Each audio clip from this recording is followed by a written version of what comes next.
ሳሚ ሳሚ መሲ ሳሎን ውስጥ ወዲያ ወዲህ እያለች ነው።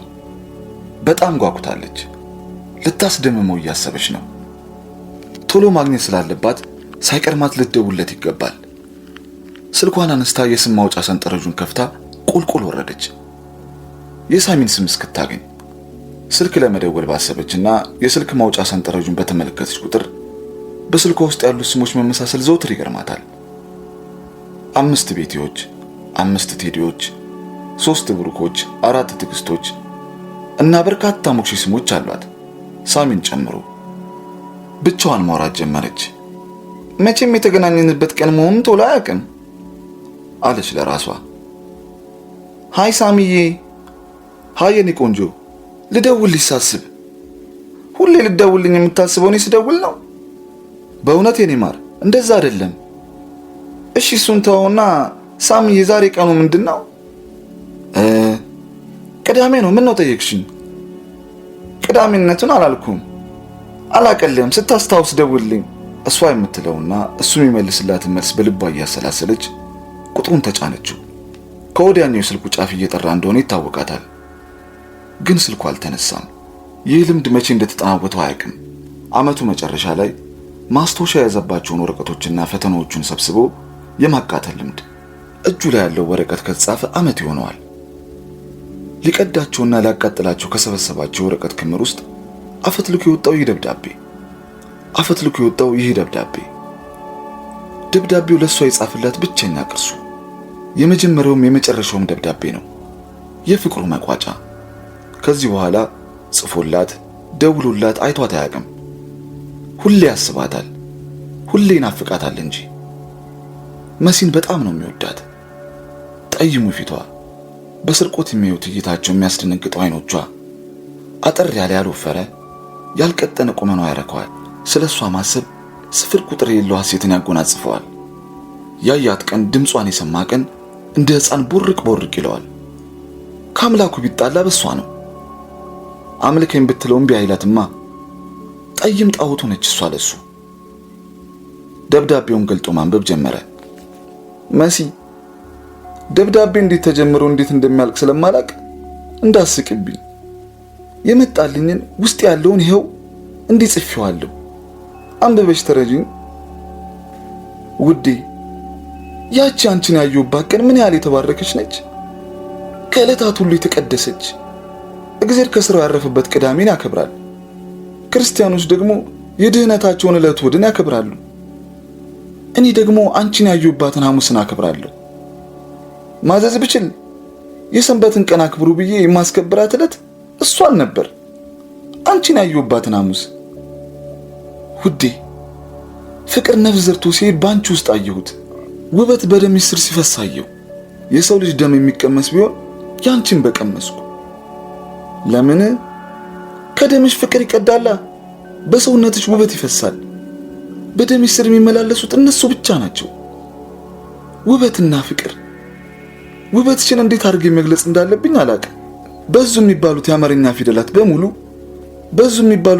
ፊደላት በሙሉ ቢሰለፉ ውበትሽን ሊገልጹ የኔን ፍቅር ሊያስረዱ የሚችሉ አይደሉም። ዳቪንቺ አንቺን ባይኖር የሞናሊዛ ስዕል እንዲህ አይሆንም። ንጉሥ ሰለሞን በሕይወት ቢኖር 700 ቆነጃጅት ሚስቶቹን ትቶ አንቺን ፍለጋ ኢትዮጵያ ይመጣል። ውብ ነሽ መሲ፣ ውብ ነሽ። አታውሪ።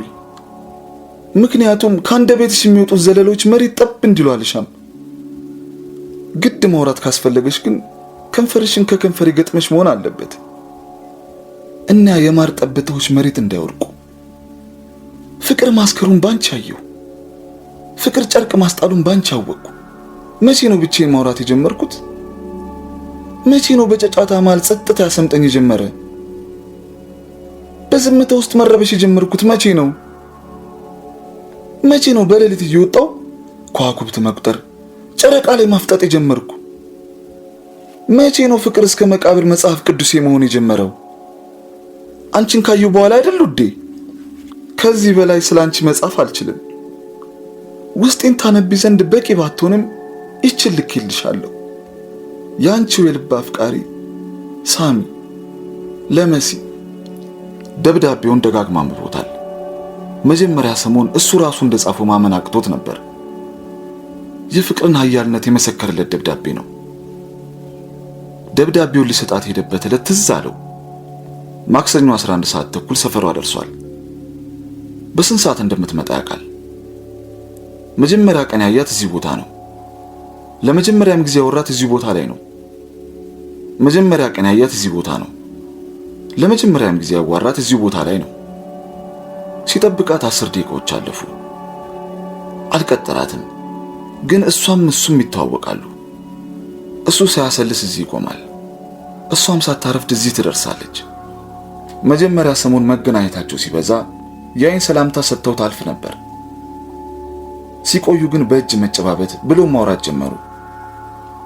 የወዲያቸውን አልተነጋገሩም፣ ግን ተግባብተዋል። ወይም እሱ የተግባቡ መስሎታል። 30 ደቂቃ አለፈ። አሁንም ይጠብቃታል። ትንሽ በትንሽ መንፈሱ መረበሽ፣ ትንሽ በትንሽ መፍራት ጀመረ። ፍቅሩን የሚገልጽበት ብቸኛው አማራጭ ይህ ነው።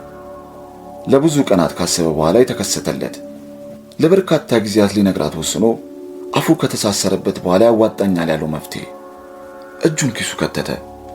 ወረቀቱ አለ፣ ቅድም አጣጥፎ እንዳስቀመጠው። እሷ ግን የለችም። እዚህ ቦታ ላይ ከቆመ ድፍን 1 ሰዓት ሞላው።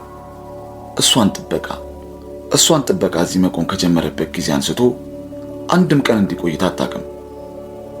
ሰዎች ይሄዳሉ፣ ሰዎች ይመጣሉ። እሷ ግን የለችም። ብቻዋን የምትመጣ ሴት በሩቁ ካየ ልቡ ይደነግጣል። ሰውነቱ መንቀጥቀጥ ይጀምራል። እሷ አለመሆኗን ሲያቅ ይረጋጋል።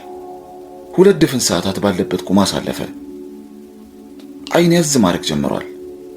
ጨረቃ ብርሃኗን በደብዛዛው ፈንጥቃለች። ውዱ ፍቅሩ ግን እስካሁን የለችም።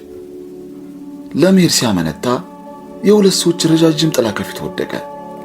አፍታም ሳይቆይ የሚያውቀው ድምፅ ካልጠበቀው አቅጣጫ ተሰማው። ይህን መንገድ ያውቃል። ጨለምለም ያለ ስለሆነ መሲ አንድም ቀን በዚህ በኩል መታ አታውቅም። የቆመበትን ጥግ ሳይለቅ ዞር አለ። እሷው ነች ለሰዓታት ሲጠብቃት የቆየች ፍቅሩ። የወራት ህመሙ፣ የልቡ ትርታ ጨመረ። እጁን አላበው፣ አፉ ደረቀበት። እግሮቹ በቆሙበት መብረክረክ ጀመሩ። አብሯት ያለው ማን ነው? ከዚህ በፊት ከሷ ጋርም ሆነ ብቻውን አይቶት አያውቅም። ጥሩ ያልሆነ ስሜት ተሰማው። እንዳታየው የቆመበትን የስልክ ምሰሶ ተከለለ። አለፈችው።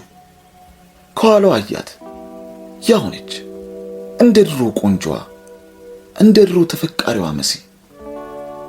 ወደ ቤቷ የሚያስገባው መታጠፊያ ላይ ስትደርስ ቆሙ። ሳሚ ሁሉም ነገር ግልጽ ሆኖ ከቆመበት ቦታ ይታየዋል። ሳሚዬ አፈቅርሃለሁ፣ ሳሚዬ ሁሌም እዚህ ውስጥ ነህ። የጦቶቿ መሃል በጥቋሚ ጣቷ እየተቀጠቀች አንሾካሾከች። ግራ ገባው። እሱን እንዳልሆነ አውቋል። ሳሚዬ ይላል ለራሱ። ሳሚዬ። በሱና በታደለው አፍቃሪ መካከል ቀጭን የስም መመሳሰል ዛሃ ብትኖርም እንደ ገደል የሰፋው ልዩነት ታየው። በስልክ ምሰሶ ተከልሎ ተፈቃሪውን በሌላ ሰው እቅፍ የሚያይ ባዶ ሳሚና በመሲ ፍቅር የተሞላው ሌላው ሞክሼው ብዙ አላወሩ። ቻው እንደማለት እጇን ዘረጋችለት። አቀፋት። አልተላቀቁም። ከንፈሯን ሳማት። ከንፈሩን ጎረሰችው። ለረጅም ሰዓት ቆዩ። ሳሚ የሚያየው ነገር ሆነ አልመስልሃለሁ። አልቻለም። ስሜቱ ሲቀያየር ይታወቀዋል። በረደው። ሰውነቱ ተኮመታተረ። ውስጡ ባዶ ሆነበት። ምሬት አፉን ሞላው። ከዚህ በላይ መቆየት ስላልቻለ ከተሸጎጠበት ጥጋት ወጥቶ ወደ ቤቱ ማዝገም ጀመረ። እርምጃዎቹን እየቆጠረ ጠጠሮቹን በእግሮቹ እየመታ ያልሰጣትን ደብዳቤ ኪስ ውስጥ እያሻሸ ከዚያ ቀን ጀምሮ ይኸው ድፍን 1 ዓመት አይቷት አያውቅም። ምን ሊያደርግ ወደዚያ ሄዶ? ይህንን እያሰበ ስልኩ ጠራ። ክፉኛ ተበሳጨ። ከዚህ ሐሳብ፣ ከዚህ ትዝታ ማዕበል ውስጥ ማንም መንጭቆ እንዲያወጣ አይፈልግም። ተመስጦ እንዲደናቀፍ አይሻም። ተመስጦ እንዲንደናቀፍ አይሻም። በእርግጥ ህመም ነው። አሳዛኝ የፍቅር ቁስል ልብ ላይ አትሞት ሄደ ጠባሳ። የሚወዱትን ማጣት ሁሉም ያባባል፣ ሁሉንም ያስከፋል። ቢሆንም ስለሷ ማሰብ ያስደስተዋል፣ ትዝታዋ ያረከዋል። ከሐዘኑ ውስጥ ማንም የማይገባው እርካታ ያገኝበታል። ስልኩ መጥራቱን አላቆመም። አንስቶ ቁጥሩን አየው፣ ደነገጠ። እውን መሆኑን ተጠራጠረ። አይኑን ማመን አልቻለም። አላነሳውም። ህልሜውን ቅዠት ሳያረጋግጥ የመሲ ስልክ ጥሪውን ጨርሶ ጸጥ አለ።